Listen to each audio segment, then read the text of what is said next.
Dictation start होगा 5 second बाद। Start. महोदय, यहाँ यह उल्लेखनीय है कि शीत युद्ध की समाप्ति व समाधान एशिया की घटनाओं तथा अफगानिस्तान से सोवियत सेना की वापसी से ही हुआ है। अफगानिस्तान में लंबे अरसे तक चला युद्ध सोवियत संघ के अस्तित्व के लिए कष्टदायी और मुश्किल हो गया। इस भयावह युद्ध से सोवियत सेनाओं की वापसी से अनेक घटनाओं ने जन्म लिया, जिनकी परिणति शीत युद्ध की समाप्ति से हुई तथा जिसमें जर्मनी का एकीकरण तथा सोवियत संघ का विघटन शामिल है। संक्षेप में शीत युद्ध का और इस तनाव का एशिया की एकता पर दूरगामी प्रभाव पड़ा। एशिया के सभी देश यह चाहते थे कि क्षेत्र में शांति बनी रहे।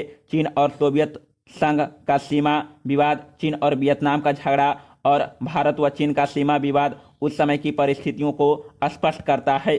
इस तरह से पाकिस्तान पूरी तरह से थाईलैंड और फिलीपींस के साथ अमेरिका के खेमे में चला गया था। जापान अपने आर्थिक और व्यापारिक संबंधों के कारण पश्चिम के देशों में सामीप्य स्थापित कर रहा था।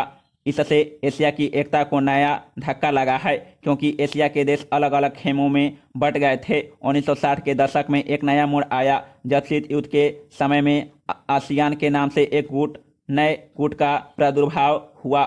इससे दक्षिण पूर्व एशिया के देशों में नए आर्थिक और सुरक्षा संबंधी प्रयास किए गए। इन देशों में सांस्कृतिक एकरूपता की वजह से भी एक नए गुट ने जन्म लिया, लेकिन यह कहना कठिन होगा कि इन दक्षिण पूर्वी एशियाई देशों में से समूचे एशिया की पहचान या एकता बनाने में सहायता मिली है या उससे धक्का लगा है, क्योंकि इन देशों ने अपनी नीति बहुत स्पष्ट नहीं की और केवल अपने ही गुट के अंदर भूमिपुत्र नीति को जन्म दिया। भारत भी अब आसियान का सहयोगी सदस्य बनने जा रहा है। पैरा। भारत की पहल से दक्षिण एशियाई सहयोग संगठन सार्क की स्थापना सन 1985 में की गई, जिसके फलस्वरूप पड़ोसी देशों के आपसी सहयोग के लिए नया वातावरण तैयार हुआ।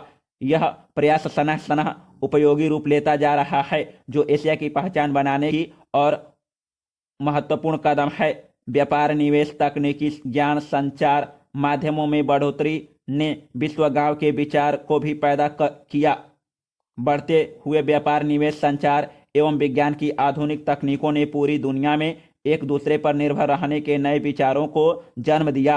अंग्रेजी भाषा, हॉलीवुड, कंप्यूटर्स और उपभोक्ता संस्कृति ने पूरे विश्व को प्रभावित किया, जिससे देशों में फासले कम हुए, संस्कृति और सभ्यता भी प्रभावित हुई। हो सकता है कि इसके अच्छे परिणाम न हो, ऐसी भी आशंका की जाती है। उदाहरणतः जापान दूसरे महायुद्ध तक अपनी संस्कृति और सभ्यता व संयुक्त परिवार जैसी आधारभूत समाज मान्यताओं को केवल अपनाए हुए नहीं था, बल्कि उससे चिपटा हुआ था। लेकिन जापान जैसे सभ्यता वाले देश भी यूरोप के प्रभाव से बच नहीं सके। पैरा। महोदय, दूसरे शब्दों में आर्थिक, व्यापारिक, निवेश और तकनीकी कारणों से द्वितीय महायुद्ध के बाद और शीत युद्ध के दौरान एशिया के देशों में पुनः धुंधलापन पैदा हुआ। लेकिन यह बात सही नहीं है कि एशिया की संस्कृति और सभ्यता को पश्चिमी के प्रभाव और आधुनिकतम तरीकों ने नष्ट कर दिया। हाँ, एक धक्का जरूर दिया, पर समय समय पर एशिया का यह रूप, एशिया की यह सभ्यता और संस्कृति बलशाली तरीके से उदयमान होती दिखाई देती है। पंडित जवाहरलाल नेहरू ने 1945 में अपनी पुस्तक डिस्कवरी ऑफ इंडिया में एशिया की पहचान पर लिखा है कि हजारों वर्षों से जब यूरोप अपने अंधकार के युग में था, एशिया ने अपने मनुष्यों की प्रगतिशील आत्मा को प्रभावशाली ढंग से दर्शाया। उन्होंने यह विश्वास भी जताया कि एशिया की संस्कृति और सभ्यता यूरोप की संस्कृति और सभ्यता से अधिक प्राचीन है। आज के दिनों में भी चीन के नेता अपने यहाँ आध्यात्मिक क्रांति की बात करते दिखाई देते हैं और अपने आर्थिक विकास को भी प्रतिबिंबित करते हैं। मलेशिया के प्रधानमंत्री भी बड़े गर्व के साथ मलेशिया के रास्ते की बात करते हैं और आधुनिकता और पारंपरिक संस्कृति के मिश्रण से मलेशिया का विकास करना चाहते हैं। भारत के प्रधानमंत्री भी मध्य मार्ग की बात करते हैं, जिसको वे भारत का पारंपरिक विचार कहा करते हैं। वियतनाम के यशस्वी नेता भी साम्यवादी विचारधारा को पारंपरिक सहिष्णुता के अनुसार ढालना चाहते थे। एशिया के इन सब नेताओं की समय समय पर की गई घोषणाओं का वर्तमान संदर्भों में पूरा अर्थ लिया जाना चाहिए, जो एशिया की पहचान को नए सिरे से बनाने में सहायक सिद्ध हो रहा है। पैरा। यहाँ यह भी बताना उचित होगा कि हाल के वर्षों में एशियाई देश, विशेष रूप से पूर्वी एवं दक्षिणी पूर्वी एशिया के देश, एशिया के सुदृढ़ देशों के रूप में उभरे हैं और इन देशों के आर्थिक विकास की दर विश्व के किसी भी अन्य देश के आर्थिक विकास की दर से अधिक है तथा जिनके आने वाली शताब्दी में विश्व आर्थिक व्यवस्था के निर्माताओं के रूप में उभरने की आशा है। आर्थिक सफलता की इन कहानियों का श्रेय मुख्य रूप से अनुशासित कार्य, किफायत एवं बचत की ऊंची दरों जैसी एशियाई विशेषताओं को जाता है तथा इनसे देशों की जनता के जीवन स्तर में सुधार आया है और एशिया की पुनः खोज जैसा वातावरण बन रहा है। एशिया के देशों में अब आपसी भाईचारे की भावना उभर रही है और इससे ये देश परस्पर निर्भर हो रहे हैं तथा शीत युद्ध के प्रभाव से मुक्त होते जा रहे हैं। हमारी सरकार ने अपने एशियाई पड़ोसी के साथ बेहतर संबंध बनाने में पहल करके इस बदलते रुख के प्रति सकारात्मक रवैया अपनाया है। इन सब प्रश्नों का जवाब आज उपलब्ध नहीं है, लेकिन सनह सनह इन प्रश्नों में ही इसके उत्तर मिलेंगे।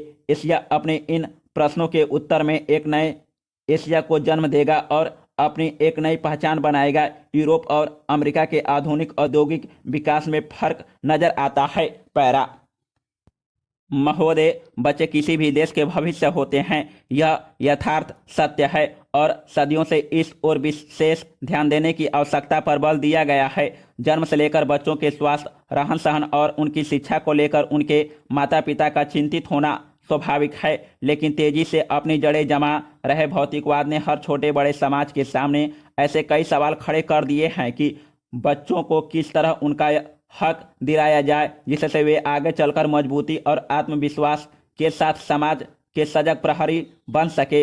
पिछले कुछ दशकों से बच्चों के भविष्य को लेकर उपजी चिंताओं ने वैज्ञानिकों और मनोवैज्ञानिकों को शोध और अनुसंधान के लिए बाध्य किया है।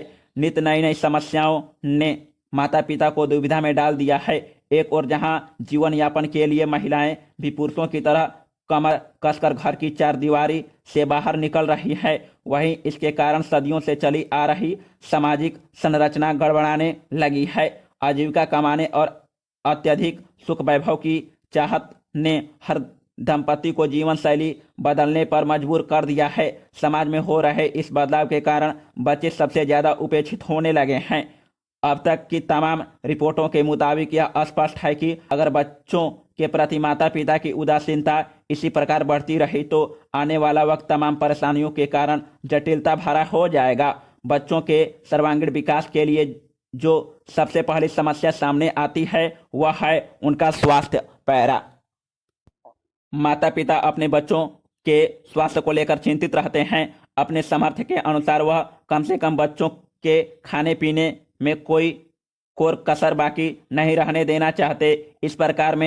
इस प्रयास में अक्सर यही देखा गया है कि माता पिता खाने पीने के मामले में बच्चों पर मनोवैज्ञानिक दबाव रखने में लगे रहते हैं। उनकी कोशिश यही रहती है कि उनका बच्चा हमेशा खाता पीता रहे और फिर यह होता है कि बच्चे के खाने पीने का कोई समय निर्धारित नहीं हो पाता और उनकी आदतें बिगड़ जाती है। असमय खाने पीने के कारण कई प्रकार की समस्याएं पैदा होती है। इन बच्चों में मोटापा होना प्रमुख है। अगर आंकड़ों पर नजर डालें तो पता चलता है कि विकसित देशों में खासतौर से बच्चों का मोटापा चिंता का विषय बनता जा रहा है। पिछले 5 दशकों से खासतौर से अमेरिका में मोटापे के शिकार बच्चों की संख्या दोगुनी हो गई है।